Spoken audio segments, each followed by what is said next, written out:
From the heartbeat of the Republic, this is the PAWA podcast. Be powerful. Bringing you independent voices, expert opinion, driving change. Welcome to the PAWA Pod, Mjue Kiongozi Wako, episode 4, part 2. We are still here with Aisha. Yes, Aisha Ibrahim, Aisha Said. Yeah, so I want us to get into your manifesto. We need to understand what is your vision for Makina. Yes. Thank you so much for that question, Angie. So my manifesto for Makina people, I've put them into 4 major points. And the first point is youth and women empowerment. And that is one area I'm so passionate about. One, I'm a young person. And yes, I think we experience most of the challenges. So in youth and women empowerment, mtu anaweza uliza kivipi. So number 1, it will be ensure our young people wamepata skills. Kama any young person anatakaga kujua kuendesha bike, tumtafutie hiyo opportunity aendeshe. Kama ni welding, kama ni nini, hizi TVETs, tujaribu to link our young people. Mimi waamini msee akiwa na skills ama akiwa na certificate, atakuwa able kutafuta nayo kazi, ama venye sahi kazi hakuna, anaweza hata jiajiri na kuwa able kuajiri wenzake. So that is one way. And even hata before maybe nichaguliwe, I've been doing this because I have networks na organizations. So recently there was an organization ilikuwa inapatia young people chance ya kujifundisha kuendesha nduthi na inawapatia driving license for free. So those are some of the opportunities that zinafaa tutafutia our young people. So through youth empowerment, number 1, through skills. Na namba ya pili ni through kuna cha talents. In Makina board kuna mad talent, if I'll use mad, because you will see very talented football teams. Kuna Kibra United, kuna Gogo, kuna Kibra Black Stars, kuna Makongeni, you know. Kuna na wanataka tu mse wa kuwa hold mkono wanini talent. Na talent si hata sports pekee, kuna watu wanaimba, kuna different talents. Arts basically. So pia tukaweza shika hao young people mkono to expose to, you know, one thing I always say, a young person akikuwa determined kufanya kitu, they do it well. So akipata tu hiyo push kidogo, ataweza kujiendeleza. And also I'm a sign language interpreter. Which language? Yes, sorry. Sorry, I was somewhere. We were talking about language interpretation. So that was what was ringing in my mind. Sorry about that. It's okay. So that means I've also worked closely with watu ambao wako na ulemavu in Kibra and specifically in Makina ward. Na ukiangalia society yetu pia tunakuwaga tumewatenga kimpango. So I also look forward to bring them on board, empower them. Juu mwingine ako tu kwa nyumba ana kitu ya kufanya, you know. Kama hii kazi mtaani hawezi enda kuapply juu maybe ana mguu and all, you know. So it's really challenging. So we also have to come up with empowerment systems that will ensure hawakai tu kwa nyumba na pia wanajiwezesha kimapato. And also when I said skills, also not leaving our young and single mothers. Dem kama nataka kujua bakery, tuache tumtafutie pia akajifundishe. Kama ni makeup, aweze tu kupata skill, aweze kulea mtoi wake. So those are some of the things kwa youth empowerment. And when we come to women empowerment, I have a question, sorry. It's okay. Speaking about empowering young mothers, I had a conversation with a friend of mine. She's actually from Kibra. I'm not sure whether it's Makina or Olympic. She told me she delivered recently, and she had to leave her 3-month-old in a what are they called? Daycare. Yeah, daycare. So I actually got wondering. Yeah, I know she has to fend for the family because she has other kids, but so I asked her, how is the situation with the daycare? She told me it's difficult because the other small kids, younger kids. And so I was just wondering, you know, in such a place, it's a good platform for them to go and fend, but also it's a risk for the young babies. So I don't know what can be done. I was actually walking and wondering, what can I do to help that situation? Because I can't imagine leaving my young baby in a daycare that is densely populated. I know it's not like sikupenda kwao, but I just hope something can be done about that. And that's a very, very good concern. And I'm sure akikwambia daycare, maybe it's not what most people will think. Daycare mtani nyumba ya mse, ni nyumba yake, watoto wanaletewa, analipwa 50 bob maybe ama so per day. So ni nyumba to see it, it's something structured, maybe with facilities and all that.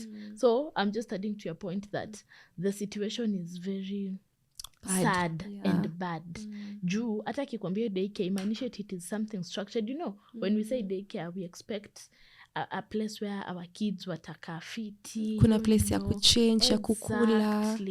So hiyo hakuna. Utapata most cases ni nyumba tu ya mse, ama ameona hapo akona kavaranda ndo akaamua. And you know, as you've said, udem mwenye amepata mtoi lazima akatafute. Unaona? So it's really sad. It's really a sad state of affairs, and we really need to, hiyo sasa ni ukikuja kuangalia ku-raise watoi na ku-empower wase wetu, even when it comes to ECDs which ziko kwa role ya MCA, inafaa pia waangalie tu kuensure watoi wetu wana grow kwa environment yenye ni poa, because it's really sad. Actually, if you did that, you'll touch my heart as a mom and even as a human, because the baby is so delicate. As much as maybe you cannot give them everything that you need, but there are those basic things that you can offer. So as our representative, not mine, but any other person who is running for leadership position, especially MCA, please look into some of these things that might go bypass sometimes. Because unless mtu akwambia kitu kama you can never imagine things like that actually happen. Yes, sorry to cut you short. You can continue. No, it's okay, and thank you for bringing that up, because personally I had bypassed it. So thank you for bringing it. And that's why I always say, whenever I go to sell my manifesto, mi waambia, please give me your views. Because vitu zingine siwezi kwa maybe nazijua sana ama nitazibypass. So true. Thank you for even bringing that up. So for youth empowerment, we've said that. And for women empowerment, I was saying my mama akona kibanda, akona shop, anauza ndizi, vitunguu, nini. And sometimes you hear anakwambia tu, Aisha, nikipata 500 ama 1000 nikimbie Marikiti, itani boost sana kwa biz. Per day. Ama saa zingine biashara ijaenda poa, sijui hujauza, watu wamekopa and all that. So I've learned that our women and also wale watu wakona biashara ndogo wakona shida sana ya capital and financial literacy. Juu naona mtu, sorry to say, but hiyo ndo kweli, tangu kuwe mdogo umemwona tu akichoma mahindi, haja expand, ile tu jiko alikuwa nayo ndo ako nayo, yanasomesha nayo watoto bado, and you wonder how they maneuver with it. Which is really powerful. But I also believe that something can be done to these people. Probably financial literacy, and also have avenues which will provide capital for them. You know, when capital inakuja na financial literacy, how to save, how to expand your business and all that, I believe that people will really be empowered economically. And also hope, as much as yes, they'll have this knowledge. But you talked about employment. So you know, you can have that knowledge, but you don't have the money to apply to do whatever that you've been taught. That's true. But it's good that you've talked about the employment or rather working on their skills and their talents. So that is our number 1 agenda on empowerment. Number 2 is access to clean water. I think hiyo ni issue moja imetusumbua sana kama watu wa Makina. I think it's all of Kibera. Unapata mtoi sana kwanza ndo mi wahurumia, wanatoka shule 6 ama 6:30, anaenda kuchota maji sijui wapi huko, very far, you know. And 5 liters maybe, because they can't actually carry 20 liters. So it's very sad to see that. And I believe that when we find a leader who will be able to follow up, because kama we have Nairobi Water, which is iko Nairobi County, na pia huyu kiongozi ambaye ni MCA ako Nairobi County. So we just need a person who will, atakuwa na hiyo agenda at heart, ataenda kulobi, ensure kuna maji, hata kama kuna rationing, basi at least there is water. You see? It's making sense. Exactly. So is it that the current leader is ati amelala on that issue, ama what's not happening?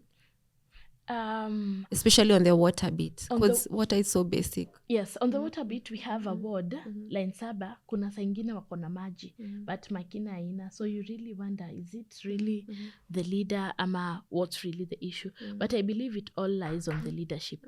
Wewe kama kiongozi enda uulizie what's happening, is it juu, of course I also acknowledge aspect yes juu kuna brokers and all that, you know, these are things zenye tu lazima Cartels. tuziongelele exactly, but at least go and ensure watu wako wanapata maji. Enda ufuate kama ni Nairobi water what's happening. Kama kuna aspect ya hata kudrill boreholes, is it a possibility and how can it be of help and such things. So I believe it entirely lies on the leader. True. Ukikuwa aggressive vitu zitafuata. But sasa issue ni some of you our leaders tukiwachagua mnasema I'm running for Makina. As you said, you've been born and bred in Makina, but the moment that you get that seat unahamia Karen. So at what point will you get to know that we don't have water in our ward? At what point will you get to connect what we are going through if haupatikani at the end of the day? And I think you knew my third manifesto, which is accountable leadership. Okay. Yeah, number 1 is youth empowerment, number 2 is access to clean water, which is a major challenge, and number 3 is accountable leadership. As I had mentioned earlier, I believe in people keeping you in check. Juu saa zingine huwa tunajisahau ama mambo kama hiyo. So in accountable leadership in my manifesto, we will have a committee of representatives from different areas. Upate kuna mtu wa hii kijiji, which I will ensure kutakuwa na meetups. Unaona hata kama ni once per month. Kuensure tu huyo ananiambia Aisha hapa atunanga maji ijai kuja and all that. So you see, when you have those representatives who will be airing their issues, na unajua mtu akileta issue ya area yake ataensure wewe kama mheshimiwa umeifuatilia. So I think those are some of the ways ama hiyo ni njia moja ambayo nimeona I'll be kept accountable. Utapata hata nikiamua kupotea kutakuwa na watu kwa ground wanasema we are representatives from this village, ulituambia, you know, as in you'll just have people wenye weka on toes kila wakati. Yeah, so that is one. And then also having a functioning office. I've called it a functioning office. And that means, you know, some of the wards, watu hata wajuagi office ya MCA iko wapi. Unasikia sijui basari zinapewa kwa nyumba and all that. I also believe kwa nyumba ya MCA. Yes. Is that even constitutionally right? It's not, but this is Nairobi for you, ama Kenya for you, you know, some things zinafanyika juu na shangae. So I believe when we have a functioning office where hata kama siko kwa ofisi, you will find somebody, you will raise a concern na itaweza kufuatilia. Unajua kama kuna ofisi ukikuja kusema hii area hatuna barabara, ukuje kesho, I'll have no option but to follow it up. But kama hakuna ofisi, where will people even raise their concerns? Unaona? Yeah, so I think that is one way. I think I've answered your question, and it is also number 3 in my manifesto. Na jambo la 4 nimeita general social welfare, my 4th manifesto. And that is, as a ward we experience a lot of other issues. Issue kama security, issue kama barabara. You know, we can't all write I will nini road kwa kuna issue kama kuvuta choo. Makina ward choo zimeja, we use pit latrines zimeja and all that. So hizo ndo vitu ambazo zitakuwa kwa general social welfare. Any social welfare which is affecting us, we will sit down and look at how we will solve it. And of course I will repeat it again. In as much as I'm telling you this is my manifesto, I also kindly request for your views and opinions on how we can make Makina better. You see, my slogan is tuboreshe maisha na Aisha. So ina rhyme vizuri sana. Very creative. Karibu kwa poet. Are you one? No, I'm not. Okay. Yeah, so together let us make our Makina ward better. Yeah, that's nice. So you've talked about youth empowerment, youth and women empowerment. Yes. Improving the social well-being. Yes. And accountability. Yes, accountable leadership, na access to clean water. Access to clean water, And clean water is coming with, of course, sanitation and hygiene, storage of garbage and all that. Yeah, that is very true. Yeah, that was precise and very brief. I don't know if you have anything to add. Like what, apart from your manifesto, what is it that the current leadership MCA is not doing that you'll want to improve? Yeah. Wow. Kuna kitu tu ulikaa tu hivyo kwa like akiumse kuna viatu anatuangusha ama ziko tu inside the manifestos? Hiyo swali imekuwa ngumu juu ametuangusha na kila kitu. From A to Z. It's really hard to be specific. That is so sad. It is. Wow. But hivyo tu ndo venye iko. Is he still running? Yes. Wow. He is. Okay. I hope we'll be wise enough and yes, as Makina citizens. So let us go to the challenges. I know you are a young lady, especially a lady. Now I know that you've beat you've come around so many challenges, but we'll go in bits. So what are some of the challenges that you've experienced? You said that you're running with UDA, under the UDA. Yes. So what are some of the challenges that you experienced with IBC as you were planning yourself? And even maybe as you continue. Yeah, so the challenges that I've experienced as a candidate is number one is stereotype. Please explain. Yeah, when I say stereotype, one, I'm a woman and a young woman. Very young. So ukienda mahali mtu, in fact I was asked this once, Aisha sasa ni mtu ananijua tangu kae nani ndo alikuwa hapa MCA? He was a man. Tangu what? Like tangu uzaliwe. Who was the MCA? He was a man. Man. So who was asking this? Was it a woman? No, or a man. Man? In fact walikuwa kwa group na alikuwa nimeenda kuuza manifesto. Were you alone? No, I had a team. I had two friends. Okay. Yeah. So tangu uzaliwe umesikia tumekuwa na MCA mwanamke? Hapana. So hiyo hatujafikia hapo bado. And that's the kind of mentality, sorry, that inatufanya tuko in the same situation over and over and over. We are not learning. That's true. So patriarchy is playing a big role. Mtu mwanamke bado hatujafika hapo. What was your response? It should be interesting. Yes. And before I answer that, I also remember there was a time I had a small road show before our nominations. So unaenda kwa duka ya mse, you have of course some few people wako na zile maposta zako. So mtu anauliza mheshimiwa wako wapi? Na niwe ndo umesimama. Ouch. Yes. Kusema ni wewe kwanza una feel tu ni mimi. Wanaangalia kando. Mheshimiwa wako wapi? Of course people expect me to be somebody huge. It's sad. So you just have to keep on, but such comments zinakudemoralize. Kwani ukai mtu anaweza run for this election? Fight on. Yes, there is no option. Hapa ndo tunasema eyes on the prize. Eyes on the goal. Sorry, I've forgotten. If possible, una force, not like forcing yourself, but forcing them to see what you're actually telling them. Like, I'm here to help you. Yes. Yeah. But again, also one thing, when you start now explaining, and also I've worked with the community sana. So I'm talking, when you ulipatiana pad zile siku nini. So the moment you start having a conversation with them, unaanza tu kuona mse brighten up. Yes. Anakusikiza, iko sawa, anauliza swali, unajibu and all that. Yes. So you've talked about patriarchy. Yes. How is the reception with other women or other women are so gender? happy. And I'm really glad that in this year's election we have 3 women wenye wako kwa deputy presidents. Like we have 3 presidential candidates who picked women. And also the 4th one ameeka so clear that he will, in as much as haja pick a woman as a deputy, amesema atapatiana 50% of the CS. Like he has really put the women agenda in his nini. So we as a country we also have a very strong discussion around women and politics. So I think ime trickle down pia kwa wase. So in as much as kuna that one, pia people wameanza kuona it is possible for women to vie, you know. So that is the number one issue, stereotype. One, as a woman, as a young woman, you know.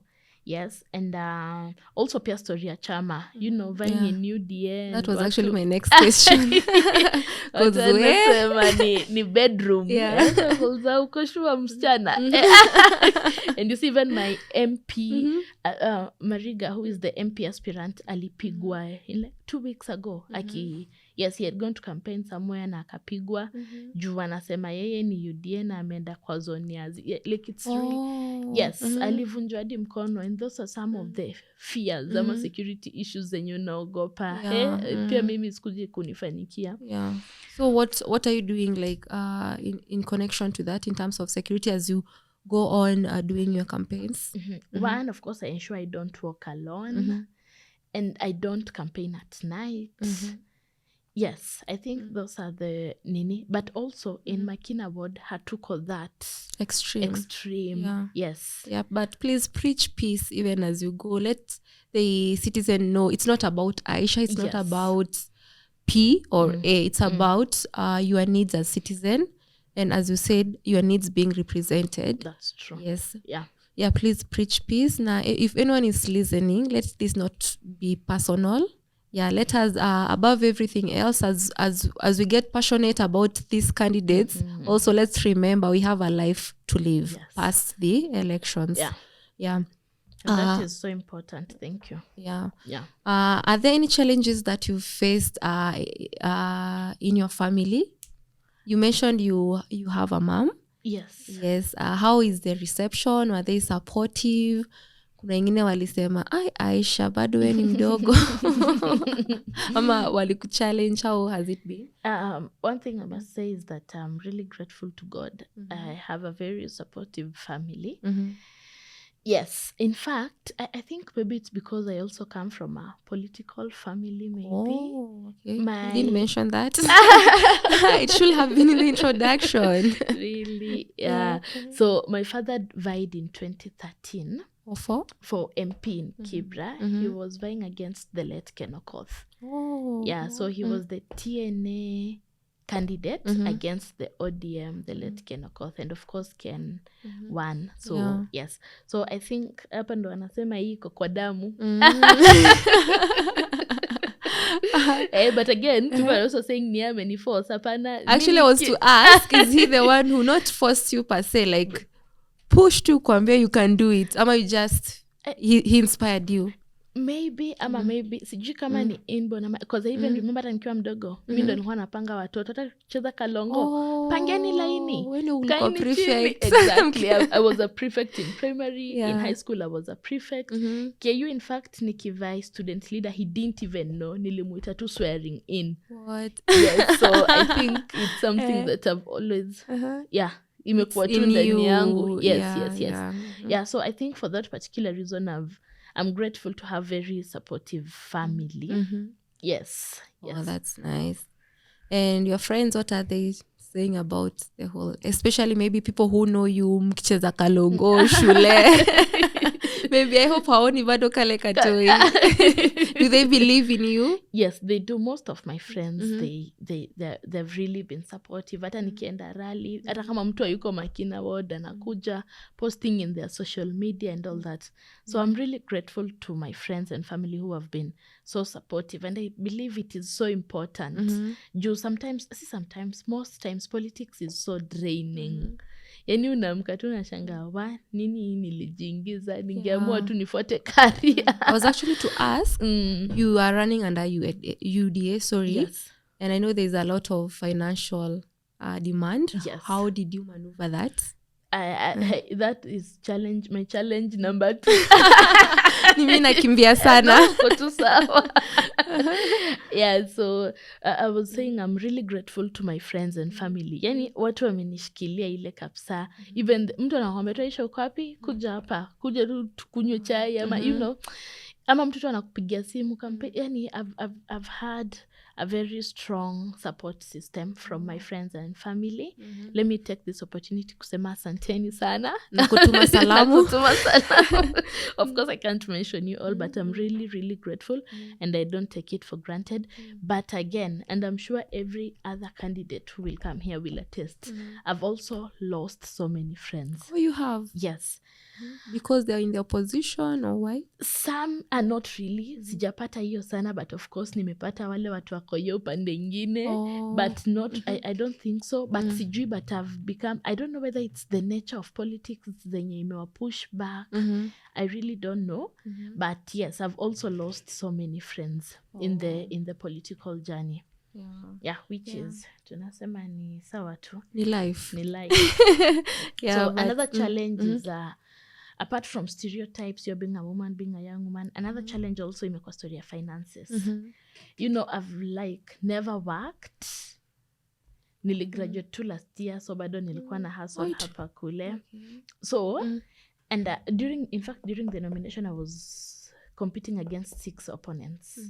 Wow. And they were all men. Yes. Mtu anatoa poster, analeta maji. And equality ile poa. Wewe uko na tu vitu. Sikia mtu amechapa roadshow and all that, you know. And one thing, sijui, I don't know how to look at it. One, ground iko na njaa. Hiyo ndo the common phrase we use. Like ukienda tu kila malea mwisho unatuachaje nini. So in fact before nomination it was easier.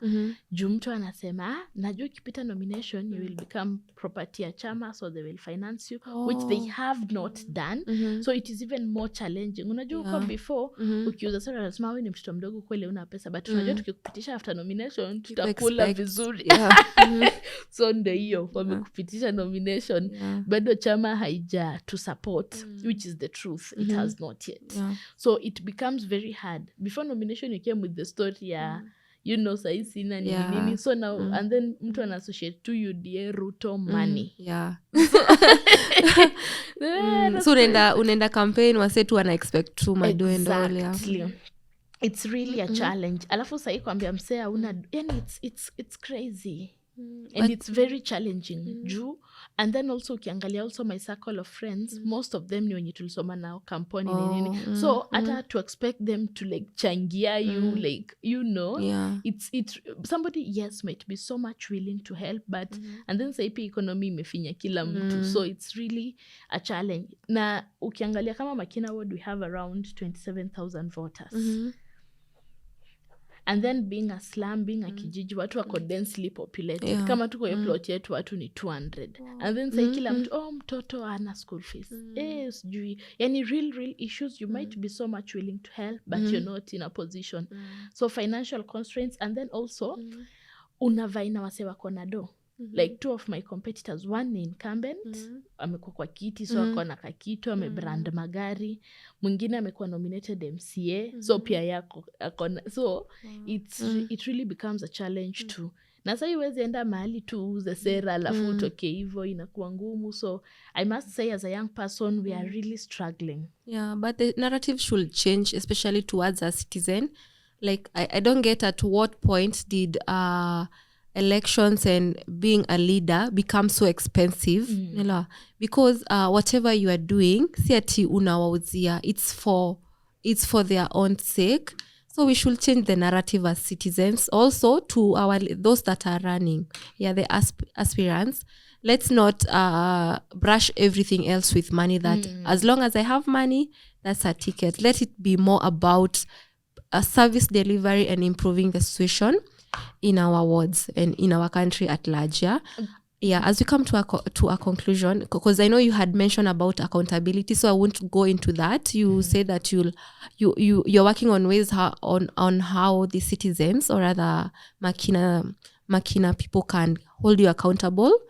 Since you explained, I just need you to speak briefly to the electorate from Makina. Give them your final word. Thank you so much. So watu wangu wa Makina, mimi ni msichana wenyu wa mtaa Aisha Said Ibrahim, na hii election tumesema hatutakuwa wale watu wa kucomplain gava ijafanya hii. Pia si tunaweza raise to the occasion na tusimamie hiyo viti na tulete ile change natakaga tuone. So ndo maana niliamua kuvai, na mimi ni dem nimezaliwa hapo Kichinjio na nimelelewa hapo, na najua zile shida zenye tunapitia. So naomba support yenyu, naomba kura yenyu ili tulete ile mabadiliko tunatakaga kuona, kama story ya maji, kama story za kuempower mayouth na hizo vitu zote zenye tumesema.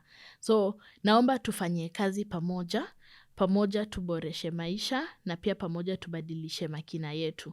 Na pia naomba hii time ya election, unajua Kibra wanasema gani hotspot ni nini, manze let's maintain peace regardless, hata kama upendi huyo candidate ama nini, to maintain peace before election, hiyo time ya election na pia after election. Juu election ni kitu inakuja na inaenda. But ile ujirani yetu na ile ndugu tumekuwa nayo tusikubali iharibiwe na siasa. So sina mengi ya kusema.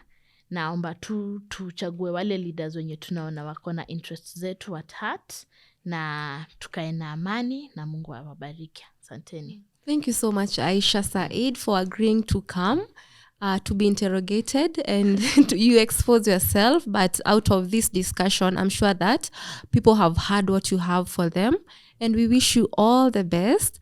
Yeah, to our listeners, thank you for tuning in, and catch the rest of the conversation on our social media platforms. I've been your host, Angeline Gitonga. Bye. From the heartbeat of the Republic, this is the PAWA Podcast. Be powerful.